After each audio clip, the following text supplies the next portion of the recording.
एक नवाब की पुरइसरार तिलस्माती दुनिया की आप बीती, मोहब्बत और नफ़रत के तसादुम, नेकी और बदी की कशमकश की दास्तान। अस्सलामु अलैकुम दोस्तों, पेश खिदमत है एक नवाब की पुरइसरार तिलस्माती दुनिया की आप बीती, एपिसोड नंबर 29। मैंने उसके मुतल्लक सोचा भी नहीं था, ना मैंने कहीं और डकैती की वारदात करनी थी। मैंने तो डाकुओं को पकड़वाना था। मैंने तो अभी ये भी सोचना था कि खादा और मालवा मुझे मिल जाएं तो मैं उन्हें किस तरह इकट्ठा करूं और उन्हें पकड़वाऊं। उन्हें किसी एक वारदात पर इकट्ठा करना था, जो बहुत ही मुश्किल काम था। मुझे अल्लाह ताला की मदद हासिल थी कि हमीदुल्लाह खान ने खुद ही बड़ा अच्छा मौका पैदा कर दिया। मैंने उसे उसी पर पक्का करना शुरू कर दिया। खान साहब, मैंने कहा, मैं डाका जनी की बात कर रहा था और आप दहशतगर्दी का प्रोग्राम बनाए बैठे हैं। इससे मेरा हौसला दुगना हो गया। डाका जनी एक जुर्म है जिसे हमारे मज़हब के मुताबिक गुनाह कहते हैं, लेकिन दहशतगर्दी अंग्रेज़ों की नज़र में जुर्म होगा। हम उसे गुनाह नहीं कह सकते। हमें उस पर फौरी तौर पर अमल करना चाहिए। मैं तुम्हारी ये मदद कर सकता हूँ कि ये मालूम करवा दूँगा कि रेल कार कौन सी तारीख को यहाँ से गुजरेगी। हमीदुल्लाह ने कहा, मेरी मुलाकात बहुत दूर तक है। मैं तुम लोगों के साथ नहीं जाऊँगा। अगर मैं भी पकड़ा गया तो तुम्हारे लिए ना कोई अड्डा रहेगा, ना कोई पनाह। यही मशवरा मैं आपको देना चाहता था। मैंने कहा, आप यहीं रहेंगे, लेकिन तुम्हारे साथ जाएगा कौन? मैंने रात को जितनी बातें की थी वो सोच समझ कर की थी। मैंने जवाब दिया। मैंने कहा था कि मुझे खादे से मिलवा दें। मैं आपसे ये भी कहना चाहता था कि मालवा भी मुझे मिल जाए तो मैं दोनों को इकट्ठा करके उनसे कोई बड़ी वारदात करवाऊंगा। अब आपने रेल कार की बात की है तो पहला काम यह करें कि खादे और मालवे को यहाँ बुलाएं। मेरा ख्याल है कि वो 12 से ज़्यादा आदमी अपने साथ ले आएंगे, लेकिन वो हमारे मकसद को कबूल नहीं करेंगे। हमीदुल्लाह ने कहा, वो डाका जनी की खातर डाका जनी करते हैं। खान साहब, मैंने कहा, आप बच्चों की सी बातें करते हैं। उन्हें हम हिस्सा देंगे, सारा माल यहाँ रखेंगे। अगर वो कोई गड़बड़ करेंगे तो क्या आप किसी और तरीके से उनका मुंह बंद नहीं कर सकते? मुंह बंद करने की कहते हो? हमीदुल्लाह ने कहा, मैं दोनों की सांस बंद कर दूंगा। उनकी लाशें यहीं अपनी जागीर में दफन कर दूंगा। उनका कौन है जो उन्हें ढूंढने यहाँ आएगा? वो तो यूँ समझो जैसे हमने 2 कुत्ते मारकर फेंक दिए। वाह खान साहब, मैंने हमीदुल्लाह की रान पर बड़ी ज़ोर से हाथ मारकर कहा, ये बात की आपने। उनके आदमियों को अपना मुरीद बना लेना मेरा काम है। आप दोनों को बुलवा लें। ये बातें इतनी लंबी हो गईं कि दोपहर के खाने का वक्त हो गया। शहनाज ने पहले ही खादे को बुलाने के लिए एक आदमी भेज दिया था, लेकिन मैंने हमीदुल्लाह को ये बात ना बताई। हम दोनों कुछ देर और रेल कार की डकैती की स्कीम बनाते रहे। मैंने डीएसपी क्लार्क को रिपोर्ट देनी थी कि मैंने कहाँ तक कामयाबी हासिल की है और क्या स्कीम बनी है। मेरे पास कोई बहाना नहीं था जो मैं पेश करके हमीदुल्लाह से कहता कि मैं फ़लाँ काम से फ़लाँ जगह जा रहा हूँ। एक ज़रिया था, लेकिन वो अभी बन नहीं रहा था। खान साहब, मैंने वैसे ही गपशप के अंदाज में पूछा, आपने मुझे अपना मकसद तो समझा दिया है, लेकिन मैं एक बात नहीं समझ सका। आपके जहन में ये मकसद अचानक किस तरह आ गया है? सच्ची बात बताऊं सिकंदर, हमीदुल्लाह ने लंबा सांस लिया और कहने लगा, खूबसूरत औरत को मैं खिलौना समझता हूँ। मेरी आदत बच्चों जैसी है। एक खिलौने के साथ कुछ दिन खेलता हूँ और तरोड़ मरोड़ कर फेंक देता हूँ। मैं तुम्हें सही गिनती नहीं बता सकता कितनी औरतें मेरी रातों की तारीकी से गुजर गई हैं। मुझ जैसा आदमी मोहब्बत करना नहीं जानता। लेकिन सिकंदर, शहनाज मेरे सामने आई तो मुझे बड़ी शिद्दत से महसूस हुआ कि मेरी रूह प्यासी मर रही है। तुम भी जवान हो, रूह की प्यास को समझते होगे। उस प्यास का असर था कि शहनाज मुझ पर तिलस्म की तरह तारी हो गई। मुझे पहली बार पता चला मोहब्बत के बगैर इंसान कुछ भी नहीं। ये हकीकत है कि मैं शहनाज के सामने नादान सा बच्चा बन जाता हूँ। आपने उसके साथ शादी नहीं की, मैंने कहा। मोहब्बत और शादी दो मुख्तलिफ चीज़ें हैं, उसने कहा। मैंने शादी की ज़रूरत ही नहीं महसूस की। मैंने शहनाज को अपना कैदी नहीं बनाया, बल्कि कभी महसूस होता है जैसे मैं शहनाज का कैदी हूँ। 1 साल से ज़्यादा अरसा गुजर गया है। मैं शहनाज से उकताया नहीं, बल्कि उसमें अपनी ज़िंदगी की से एक अहम ज़रूरत समझता हूँ। यकीन करना सिकंदर, ये ज़रूरत जिस्मानी नहीं। तुमने पूछा था कि मेरे जहन में ये मकसद अचानक किस तरह आया है। मुझ में ये तब्दीली शहनाज की मोहब्बत ने पैदा की है।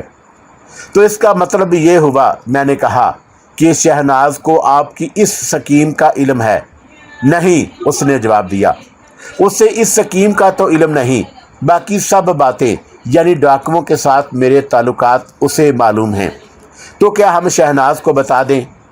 बता देने में कोई हर्ज नहीं, हमीदुल्लाह ने कहा, लेकिन अभी ना बताएं तो अच्छा है।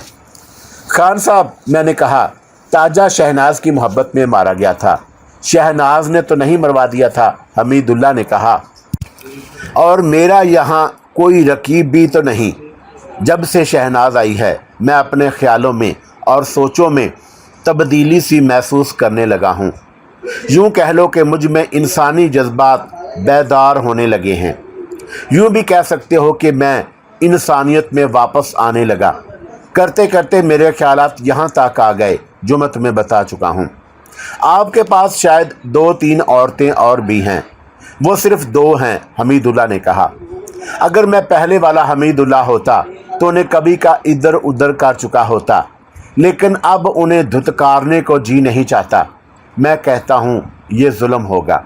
उन्हें किसी अच्छे तरीके से किसी अच्छी जगह ब्याह दूंगा। खान साहब, मैंने हंसते हुए कहा, आप ज़रूरत से ज़्यादा नरम मजाज होते जा रहे हैं। कहीं ऐसा ना हो कि कोई दुश्मन आपके सामने आ जाए जिस पर गोली चलानी पड़े, तो आप उस ख्याल से गोली ना चलाएं कि वो हलाक या ज़ख्मी हो जाएगा। नहीं सिकंदर, उसने कहा, मैं सिर्फ शहनाज के मामले में नरम मजाज हुआ हूँ, या उन 2 औरतों के मामले में जिनके साथ मैंने कुछ अरसा गुजारा है, वरना तुम मुझे फौलाद की तरह सख्त पाओगे। हमीदुल्लाह जब रूह की प्यास और शहनाज की मोहब्बत की बातें कर रहा था तो मैं खुद ऐसी ही प्यास महसूस करने लगा। मैं कोई फरिश्ता तो नहीं था, आम सा इंसान था और जवान था। मुझे अपनी माँ याद आ गई, घर भी याद आया और मुझे माँ के ये अल्फाज भी याद आए, मैं अपने बेटे के लिए बेटे जैसी खूबसूरत दुल्हन लाऊंगी। मैं उस वक़्त बहुत छोटा था जब मेरी माँ मेरे लिए दुल्हन लाते लाते खुद भी मुझसे हमेशा के लिए रूठ गई थी। वो मेरे दिल में अपना प्यार और मेरे जहन में एक खूबसूरत दुल्हन का तस्वर छोड़ गई। शायद यही तस्वर था जो मीना की सूरत में मेरे सामने आता रहा था।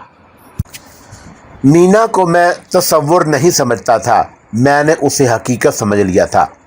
मगर जब दुनिया की तलख हकीकतें मेरे सामने आईं और मुझे ख्वाजा साहब की शफ़क़त मिली, तो जिस मीना को मैं हकीकत समझता था वो भाप बनकर उड़ गई। हमीदुल्लाह ने मेरे जज्बात में हलचल मचा दी। धुंधला सा एक ख्याल कि शहनाज तो मुझे चाहती है। मैं आपको बता चुका हूँ कि वो किस दीवानगी से वो मुझे चाहती थी। मैंने अपने आप में रकाबत महसूस की, लेकिन फ़ौरन ही शहनाज की असलियत याद आ गई। फिर अपना मिशन याद आया। मैंने उस हकीकत को जहन से निकाल दिया कि शहनाज क्या चाहती है और उसका मुस्तकबल क्या होगा। लेकिन मेरे जो जज्बात भड़क उठे थे उन्हें सर्द करने में मुझे खासी दुश्वारी पेश आई। शहनाज ने आकर बताया कि खाना लग गया है। शहनाज, खाने के दौरान हमीदुल्लाह ने उसे कहा, खादे को बुलाना है, आ जाएगा। शहनाज ने जवाब दिया और मेरी तरफ देखा। मुझे तवक्का थी कि हमीदुल्लाह शहनाज से पूछेगा कि उसे कैसे पता है कि खादा आएगा, लेकिन हमीदुल्लाह ने कुछ भी ना कहा और हम दूसरी बातें करने लगे। उससे मैंने अंदाज़ा किया कि शहनाज मुकम्मल तौर पर हमीदुल्लाह पर छाई हुई है। खाने के बाद हमीदुल्लाह ने कहा कि वो अपने कमरे में सोने के लिए जा रहा है। शायद ये उसकी रोज़मर्रा की आदत थी कि वो दोपहर के खाने के बाद 1.5-2 घंटे सोया करता था। वो अपने कमरे में चला गया और शहनाज मेरे साथ मेरे कमरे में आ गई और उसने दरवाज़ा बंद कर दिया। उसने मुझे लेट जाने को कहा और मेरे पास पलंग पर बैठ गई। उसका एक हाथ मेरे सर पर आ गया और उसकी उंगलियां मेरे बालों में रेंगने लगीं। मैं लेटा नहीं था, पलंग पर बैठ गया। उसका हाथ मेरे सर से नीचे आकर ठोड़ी के नीचे पहुंच गया और उसने हाथ से मेरा चेहरा अपनी तरफ कर लिया। उसकी नज़रें मेरी नज़रों से टकराईं तो मैंने अपने वजूद में बरकी झटका सा महसूस किया। उसके साथ ही मैंने ये भी महसूस किया कि मैं बारीक से एक तार पर चला जा रहा हूँ और अगर मेरा पाँव ज़रा भी फिसल गया तो मैं ऐसी खाई में गिरूँगा जिसकी तय होती ही नहीं। शहनाज, मैंने कहा और महसूस किया कि मेरी आवाज़ में लर्ज़ा है। क्या तुम जानती हो हमीदुल्लाह तुम्हें कितना चाहता है? तुम शायद नहीं जानती कि उसके दिल में तुम्हारी मोहब्बत पैदा हो गई है और वह तुम्हें दाश्ता नहीं समझता। जानती हूँ सिकंदर, उसने ऐसे कहा जैसे सिसकी ली हो। वो जब मोहब्बत का इजहार करता है तो मुझे शक सा होने लगता है कि मेरे साथ खेल रहा है। तुम्हारा ख्याल गलत है, मैंने कहा। उसे क्या ज़रूरत है कि तुम्हें धोखे में रखने की? क्या तुम उन 2 औरतों को नहीं देखती जो उस घर में कैद हैं? वो तुम्हें भी उन्हीं जैसी हैसियत में रख सकता है। तुमने ये बात क्यों कही सिकंदर? मैं हमीदुल्लाह को दोस्त बनाने आया हूँ, मैंने कहा, और वो मेरा दोस्त बन चुका है। मैं उसके घर में ख़यानत नहीं करना चाहता। मेरी बात पर यकीन करो सिकंदर, शहनाज ने कहा। अब तुम्हें उन नज़रों से नहीं देखती जो तुम्हें अभी तक याद हैं। अपने अब्बा जान को ज़रा से दिल से निकाल दो और ये सोचो, मैं एक बूढ़े आदमी की बीवी थी और तुम जैसा खूबसूरत नौजवान मेरे पास मौजूद था। मैं अब उस वक़्त को याद नहीं करना चाहती जब से तुम मुझे दिल्ली से निकाल कर लाए हो। मैं तुम्हें कुछ और समझने लगी हूँ। मैं ये नहीं कहूँगी कि तुम मुझे अपनी माँ या बहन समझो। मैं तुम्हारी नज़रों में इतनी मुकद्दस नहीं हो सकती, लेकिन अब मैं तुम्हें उस मकाम तक नहीं ले जाऊँगी जहाँ तुम ये शक करो कि शहनाज नापाक औरत है। एक बात साफ तौर पर कह देती हूँ, मुझे प्यार से ना रोकना। मैं क्या कहूँ सिकंदर? मैं उसकी ज़ुबान हकलाने लगी। मैंने उसकी तरफ देखा, उसके होंठ कांप रहे थे, उसकी आंखें सुर्ख हो गई थी। उसने अचानक मुझे अपने बाजुओं में ले लिया और एक झटके से मेरा सीना अपने सीने से लगा लिया। उसका एक रुखसार मेरे गाल से लग गया। फिर वो ऐसी रोई कि सिसकने लगी और फिर उसकी हिचकी बंध गई। मैं उसके बाजुओं में उसके जिस्म के साथ लगा हुआ था, बेबस हो गया। उसके आंसू मेरी गर्दन पर गिरने लगे और बहते हुए मेरी कमीज़ के अंदर चले गए। उसकी ये कैफियत ऐसी थी कि मैं समझ ही ना पाया क्या करूं, और फिर मेरी आंखों में भी आंसू आ गए। उसके सीने का गुबार आंसुओं के रास्ते बह गया तो वो ज़रा पीछे हटी और दुपट्टे से आंसू पूंझने लगी। जब उसने अपनी आंखों से दुपट्टा हटाया तो मैंने देखा उसका चेहरा आंसुओं से धुल गया था। क्या हो गया है तुम्हें शहनाज?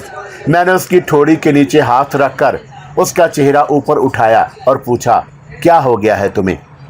मुझे बताओ सिकंदर, मैं क्या करूं? शहनाज ने रुंधी हुई आवाज़ में कहा, मैंने अपने गुनाह की सज़ा भुगत ली है, लेकिन मुझे चैन नहीं आ रहा। मुझे बताओ, मैं तुम्हारे लिए क्या करूं? मैं गुनाह का कफ़ारा अदा कर सकूं। कुछ भी ना करो शहनाज, मैंने कहा, सिर्फ इतना किया करो कि मुझे अपने इतना करीब ना कर लिया करो। क्यों? उसने उदास सी आवाज़ में पूछा। क्या अब भी तुम्हें मेरी नीयत पर शक है? नहीं, मैंने कहा, मुझे अपने आप पर शक होने लगा है। मैं जवान आदमी हूँ और तुम बहुत खूबसूरत हो शहनाज। सिकंदर, उसने पहले से ज़्यादा दुखी आवाज़ में कहा, तुम मुझे नापाक औरत समझते हो और मुझे इस काबिल नहीं समझते कि तुम्हारे जिस्म को हाथ भी लगाऊं। मेरे जज्बात को इतनी बेदर्दी से ना कुचलो सिकंदर। वो इतनी ज़्यादा जज्बाती हो गई थी कि मुझे भी उसने जज्बाती कर डाला, और जो बात मैं नहीं कहना चाहता था वो आज खुद ही मेरे मुंह से निकल गई। शहनाज, मैंने कहा, एक औरत खुद दरिया में कूदकर मुझे डुबो गई है, क्या कह रहे हो? वो भी तुम जैसी खूबसूरत थी, मैंने कहा। मैंने उसे मौत के मुंह से निकाला था। ये एक कहानी है शहनाज। एक रात हम तन्हा थे, मैंने उसे देखा तो मैं अपने काबू से निकल गया, लेकिन उसने कहा कि तुम पाक इंसान हो सिकंदर, मैं तुम्हें नापाक नहीं करूँगी। लेकिन शहनाज, मेरे ख्यालात में नापाकी आ चुकी थी। उसकी अज़मत देखो कि वो नापाक औरत थी, लेकिन मुझे पाक रखना चाहती थी। मुझ पर शैतान का गलबा तारी हो चुका था, लेकिन मैं उस औरत पर गालिब ना आ सका। वो मुझे गुनाह से बचाने के लिए भाग उठी। मैं भूखे भेड़िए की तरह उसके पीछे दौड़ा। जब उस तक पहुंचा तो वो दरिया में कूद चुकी थी और दरिया उसे अपनी आगोश में लेकर बहुत आगे निकल गया। उसके बाद मुझ में जो तब्दीलियां आईं वो तुम खुद देखती रहना, तुम्हें नज़र आती रहेंगी। कौन थी वो? उसका नाम गुलशन आरा था। गुलशन आरा? शहनाज ने कहा और सोचने लगी, फिर बोली, मैंने ये नाम पहले भी सुना है। हमीदुल्लाह से तो नहीं सुना? हाँ, शहनाज ने कहा, उसी से सुना था। क्या कहता था? कहता था कि उस लड़की के साथ मुझे बड़ी मोहब्बत थी। शहनाज ने कहा, और फिर उसने बताया था कि वो उसके साथ घर से निकल आई थी, लेकिन हमीदुल्लाह के बाप ने उस लड़की पर कब्ज़ा कर लिया था। तुम्हें कहाँ मिली थी? क्या तुम्हें फ़जी ने बताया नहीं? हाँ हाँ, शहनाज ने कहा। फ़जी ने कुछ सुनाया तो था, लेकिन सेठ इब्राहिम के यहाँ मेरी ज़हनी हालत ऐसी हो गई थी कि मैंने गौर से पूरी बात सुनी ही नहीं। क्या हमीदुल्लाह को मालूम है कि गुलशन आरा का अंजाम क्या हुआ था? गुलशन आरा हमीदुल्लाह से मिली भी थी, मैंने कहा, लेकिन उसने गुलशन आरा से नज़रें फेर ली थी। हमीदुल्लाह को गुलशन आरा का अंजाम मालूम नहीं, ना ही उसे बताना। ये शख्स कहीं मुझसे भी नज़रें ना फेर ले, शहनाज ने कहा। नहीं, मैंने कहा, ये मैं तुम्हें यकीन दिला सकता हूँ कि तुमसे नज़रें नहीं फेरेगा। कुछ देर हम गुलशन आरा की बातें करते रहे, लेकिन मेरा जहन ठिकाने नहीं रहा था। मैं उसको कोशिश में मसरूफ़ हो गया कि शहनाज फिर वैसी ही जज्बाती फ़िज़ा पैदा ना कर सके। अलबत्ता मुझे ये इत्मीनान था कि यहाँ कोई तो है जिसके दिल में मेरी हमदर्दी है। हम शाम का खाना खा रहे थे जब खादा आ गया। खादा खूबसूरत जवान था। उसकी उम्र 40 साल से कुछ कम थी, लेकिन वो उससे भी कम उम्र लगता था। लिबास और शक्ल सूरत के लिहाज से वाज़ेदार आदमी लगता। उसे देखकर कोई नहीं कह सकता था कि ये पेशावर डाकू है।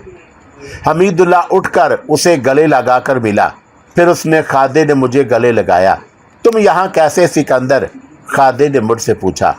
तुम्हारे पास आया हूँ खादे, मैंने कहा। बड़ा ख़राब होकर आया हूँ यार, तुम्हारी एक तारीफ़ ज़रूर करूँगा, खादे ने मेरी पीठ पर थपकी देकर कहा। तुमने पुलिस को हमारे पीछे नहीं डाला खादे, मैंने कहा। एहसान वाली बात नहीं, लेकिन तुम्हें किसी ने नहीं बताया कि पूरे 2 महीने पुलिस ने उल्टा लटकाए रखा था। लाल मिर्चों की धोनी देते रहे। ऐसी ऐसी अज़ियतें उन्होंने दी थी कि मैं दिन रात में कई मरतबा मरता। वो पूछते थे कि ताजे के साथ और कौन कौन था। वो कहते थे सिर्फ नाम बता दो। मैंने ज़ुबान ऐसी बंद की कि उनकी मार खाकर बेहोश होता तो भी ज़ुबान नहीं खुलती थी। मालूम नहीं किसने उन्हें बता दिया था कि मैं मालवे का ठिकाना भी जानता हूँ। उस पर उन्होंने मेरी हड्डियाँ तोड़ डाली, लेकिन मैंने एक ही बात ज़ुबान पर रखी कि मैं मालवे को जानता ही नहीं। फिर उन्होंने 2-3 पेशियों में मुझे 6 महीनों के लिए अंदर कर दिया। जेल में जाकर तबीयत ठिकाने आई और रिहा होते ही यहाँ आ गया हूँ। तुम शेर हो, खादे ने कहा। खुदा की कसम, जो तुमने हमारे लिए किया है उसकी जो कीमत मांगोगे देंगे। नहीं खादे, मैंने कहा, यार यारों से कीमत नहीं लिया करते। इन बातों से मुझे ये इत्मीनान हुआ कि खादे को भी मालूम नहीं कि मैं क्या से क्या बनकर आया हूँ, और अगर मैं कामयाब हो गया तो यही खादा मुझे कहेगा कि यार तूने तो यारी की बहुत बड़ी कीमत ले ली। मैंने खादे को पहले भी देखा था, उसने मेरा साथ भी दिया था, मगर अब मैंने उसे सर से पांव तक देखा और सोचने लगा, क्या इस शख्स को मैं अपने फंदे में ला सकूंगा। खादा बहुत होशियार आदमी था। खाने के बाद मैं और हमीदुल्ला खादे को दूसरे कमरे में ले गए थे। हमीदुल्ला ने उसे सारी बातें कही जो मैंने हमीदुल्ला से कही थी। अलबत्ता हमीदुल्ला ने उसे अपना मकसद ना बताया, वारदात को वारदात तक ही रहने दिया। अपना और काम ही क्या है खान साहब, खादे ने कहा। लेकिन काम हम बड़ी वारदातें करना चाहते हैं, हमीदुल्ला ने कहा। कितनी बार बड़ी वारदात कराओगे, खादे ने पूछा। सरकारी रेल कार को रोककर सरकारी खजाना निकालना है, हमीदुल्ला ने कहा। वो रेल कार जो कभी कभी गुजरा करती है, खादे ने पूछा। हमीदुल्ला ने उसे तफसील से बताया कि उस रेल कार में क्या जाता है और उसे किस तरह रोक कर लूटा जाएगा। उस वक़्त मेरे पास कुल 6 आदमी हैं, खादे ने कहा। आदमी तो जितने कहोगे ले आऊँगा, लेकिन वारदात ऐसी है जिसमें अनाड़ी नहीं चल सकेंगे। 6 आदमी पक्के उस्ताद हैं, गोली खाकर भी नहीं भागेंगे, रेल कार के आगे लेट कर भी उसे रोक लेंगे। 6 आदमी काफ़ी होने चाहिए, हमीदुल्ला ने कहा। तुम 2 मिलाकर 8 होगे। नहीं खान साहब, मैंने कहा, 8 आदमी कुछ नहीं कर सकेंगे। रेल कार में सिर्फ खजाना नहीं जाता, हो सकता है कि उसमें कोई और सामान भी हो। उसमें राइफलें और पिस्तौल भी हो सकती हैं। हमें ज़्यादा आदमियों की ज़रूरत है। ज़्यादा आदमी कहाँ से लाएंगे, हमीदुल्ला ने पूछा। मालवे को साथ मिलाओ, मैंने कहा। फिर तो बहुत हिस्सादार हो जाएंगे, खादी ने कहा। होने दो, मैंने कहा, अपना हाथों खुल जाएगा और कुछ तजर्बा तो हो जाएगा। ये बताओ खादे, मालवे के साथ तुम्हारे ताल्लुकात कैसे हैं। ताजे के मरने के बाद जब मैं उसकी जगह मैदान में आया तो पहला काम यह किया कि मालवे के साथ दोस्ती कर ली, खादे ने जवाब दिया। मैंने सोचा कि एक ही पेशे के 2 आदमियों को एक दूसरे का दुश्मन नहीं होना चाहिए। आजकल तमाम करेंसी नोटों की शक्ल में है, लेकिन मैं जिस वक़्त की कहानी सुना रहा हूँ उस वक़्त सिक्के ज़्यादा चलते थे। ये सिक्के मसलन रुपए, अठन्नियाँ, चवन्नियाँ वगैरह अलग अलग थैलियों में बंधे होते थे। 10,000 रुपया उठाने के लिए 4-5 आदमियों की ज़रूरत होती थी। ये भी एक वजह थी कि खादा और हमीदुल्ला मान गए कि ज़्यादा आदमियों की ज़रूरत है और आदमी तजर्बेकार होना चाहिए। खादे से पूछा कि मालवा कहाँ मिल सकता है। उसने कहा कि वो उसे कल ही अपने साथ ले आएगा। खादा बहुत खुश हुआ कि हमने उसे एक मोटा शिकार दिखा दिया है। हमीदुल्ला ने उसे बताया कि ये वारदात किस तरह की जाएगी। कुछ मशवरे खादे ने भी दिए। उसने ये भी बताया कि वो 2 रिवाल्वर साथ ला सकता है। 2 ही काफ़ी हैं, हमीदुल्ला ने कहा। 1 रिवाल्वर और 2 नाली बंदूकें मेरे पास हैं। उनकी हमें बहुत ज़रूरत होगी क्योंकि रेल कार के साथ 3-4 गोरे फौजियों की गार्ड होती है। इस तरह हमने सारी स्कीम तय कर ली और खादा जाने के लिए उठ खड़ा हुआ। हमीदुल्ला ने उसी रात रुकने के लिए कहा, लेकिन वो कहता था कि रात ही रात उसे वापस चले जाना चाहिए क्योंकि ठिकाने पर कुछ माल रखा है। फिर भी सवेरे सवेरे मालवे तक भी पहुंचना है। ये कहकर वो बाहर निकला, घोड़े पर बैठा और चला गया। अब मेरे दिल की धड़कनें तेज़ होती जा रही थी। हालात और अनासर मेरे हक में होते जा रहे थे। फंदा बड़ी आसानी से तैयार हो गया था। मुझे खतरा महसूस होने लगा कि मैं खुद इस फंदे की नज़र हो जाऊंगा। उसे बड़ी अक्लमंदी से कामयाब बनाना था। मैंने अपने दिमाग पर जोर डालना शुरू कर दिया। मैं शहनाज को इत्मीनान में नहीं लेना चाहता था, लेकिन हमीदुल्ला खान ने उसे बताया कि शहनाज मेरे पास आई اور اس نے ریل کار کو روکنے اور لوٹنے کے متعلق بے شمار سوالات کر ڈالے۔ میں اسے بچ بچ کر جواب دیتا رہا۔ اس دوران مجھے خیال آیا کہ میرا پھندہ کامیاب ہو گیا تو حمید اللہ بھی پکڑا جائے گا اور اس کے ساتھ شہناز بھی پکڑی جائے گی، پھر تو یہ تباہ ہو جائے گی۔ یہ خیال بھی آیا کہ اسے سزائے قید ہوگی تو اس کا مستقبل بڑا ہی بھیانک ہوگا، لیکن میں اسے بچا نہیں سکتا تھا۔ میں تو اسے یہ تو کہہ ہی نہیں سکتا تھا کہ وہ یہاں سے چلی جائے۔ اب تو مجھے اپنا بھی کچھ پتہ نہ تھا کہ کیا ہوگا۔ اس شام ہم کھانے سے فارغ ہوئے تو میرا دوسرا شکار مالوے بھی آ گیا۔ وہ عمر میں خادے سے چند سال بڑا تھا اور اس کے متعلق پہلے بتا چکا ہوں کہ اس کے مذہب کا کسی کو علم نہیں تھا۔ کیا ہے